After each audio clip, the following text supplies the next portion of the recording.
our Patriots discussion hour, too. Please seek it out. Good job. One touchdown pass from Lamar today in Cleveland, and he sets the Ravens' all-time single-season touchdown pass mark. Big Those game for boys the were Ravens. spawned where I was spawned. He is Houdini. Intercepted. Unbelievable play. Throws complete. Touchdown. Oh, he broke his ankles. Hit and sack. Ball comes loose. Ingram lead. Touchdown. Wow.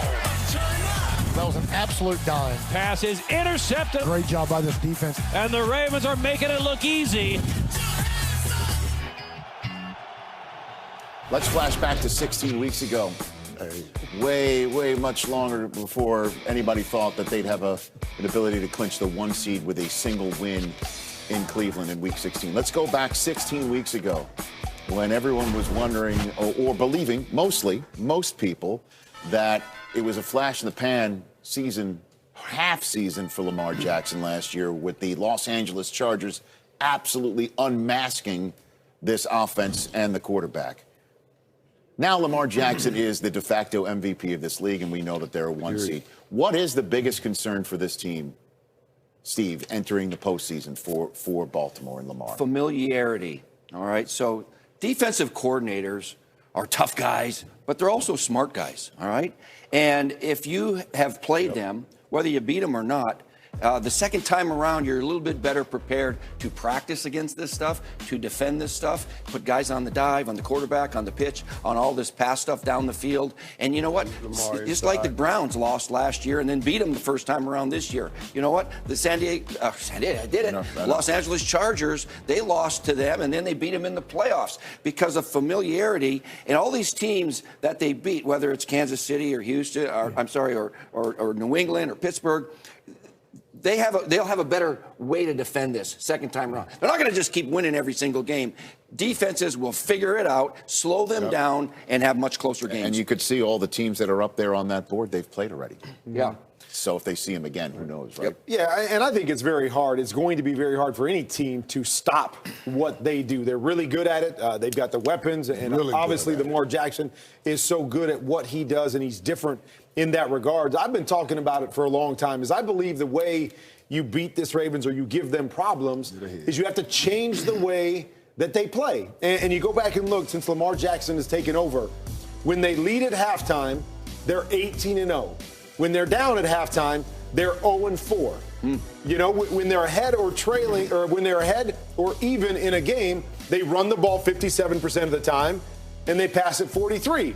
When they fall behind, they pass it 57% of the time and run it 43%. So to me, you get up on them. You get up on them early. They're at the half. You force them to change the way that they play and force Lamar to become an every down, drop back passer, not off of the play action, not off of the run game, and see if he can beat you that way. Now, he's been impressive in a lot of ways.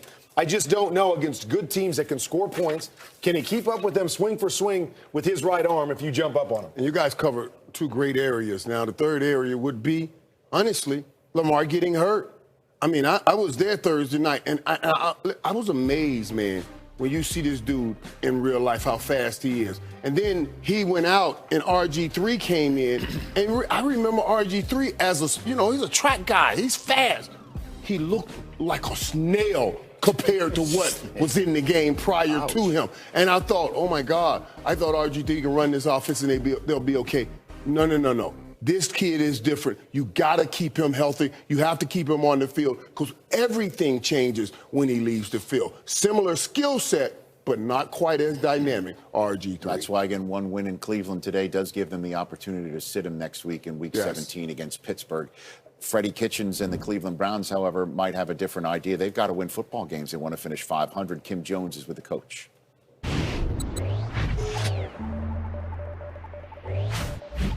The Ravens, you beat them. What do you expect today when you think about facing Lamar Jackson and obviously Baltimore? Well, of course, Lamar's playing some of the best football in the league, and he's very, very talented and playing very well. So we've got a work cut out for us. Week 16 in a year that hasn't gone the Browns' way for the most part. What do you want the approach to be? How will you approach today? Well, the same way we approach every week is to try to do our job, everybody needs to do their job and be efficient and execute and go out to win each and every play. Merry Christmas, Freddie. Yeah, Merry Christmas to you, Kim. Thank you. Big game for the Browns. Meanwhile, there's Le'Veon Bell. He's wearing Steeler cup. Is that? It is is. this a page out of your book? Oh, Wait a minute. Wait, Did he have it? Did he have it FedExed overnight in time, just like you for your suit? Absolutely. Tom Pelissero, get on that. Get on that, Tom. Rich, Le'Veon Bell said he expects to see a lot of Steelers colors in the stands at MetLife Stadium, too. And based on what I'm seeing up here so far, he's absolutely right. Bell did say he would be happy to sign a number 26 jerseys he sees coming out here for warm-ups today. There's also some Juju Smith-Schuster jerseys out here. Good news for those folks. Juju says his knee does not feel 100%, but he is expected to be active and play in some capacity today. This could be the first time since October that the Steelers have Juju and running back James Conner together for a full game. Good news for young quarterback Devlin Hodges, who threw 4 interceptions in last week's loss to Buffalo Ridge and could be on a short leash today. Yeah, Greg Williams will go duck hunting today, no doubt. How do the Steelers avoid the upset? You know, when you travel, you pack your defense, okay? And the Steelers, since Minkah Fitzpatrick's been there, they probably have the best defense in the league. And I love the Devin Bush kid. 92 tackles. He leads the rookies. T.J. Watt sacking everybody. And Minkah with the interceptions. They sack teams. They take it away. This defense is awesome. Yeah, because they're not great on offense. And you go and look at the Jets. When the Jets score 24 points or more, they're 5-0. When they're under 24, they're 0-9. Pack the defense, keep them under 24 points. I believe Pittsburgh can win. And how do they score those points? They usually get the short field with turnovers. Their offense isn't the greatest in the world. All Pittsburgh has to do is not turn the ball over and let that defense do what it does. They will avoid this upset. Okay, so Jets-Steelers, a pretty darn big game. Obviously, the Jets want to win out, too, and the Steelers want to stay the 6th seed. Ian Rappaport now joining us right now. The firing of Tom Coughlin with 2 weeks to go. What does that mean for the Jaguars organization outside of Tom? Rich, my understanding is there is a good chance that this is really the only seismic move that the Jacksonville Jaguars organization and owner Shad Khan make this offseason. The reason why is because Coughlin was such a damaging influence on this organization and on the locker room in particular. From what I understand, Marrone had to constantly put out fires with players frustrated over the Coughlin fines, and obviously we've heard by now that a lot of those were overturned by the NFLPA, that some part of this organization, owner Shad Khan, wants to see how Marrone and general manager Dave Caldwell function without having to worry about this. That's why, based on my understanding, if things go well, the last couple games, if this team continues to play for Marrone as they did last week, there's a good chance that both Caldwell, who's drafted well in recent years, and Marrone are back for 2020. And don't be surprised. Trying to put more distance between him and Peyton and Brady, top the all-time touchdown pass list. Odell Beckham and Jarvis Landry and Kareem Hunt. Either the guys are going to lead the Browns forward or the come-get-me gang, depending on who you are hearing or believing or reading. I mean, after all the drama in the Metroplex, it comes down to this. Win in Philly, they're in. Print playoff tickets. Jones Mahal has a playoff game. But, of course, the Eagles have other designs. Mike Garafolo, take it away.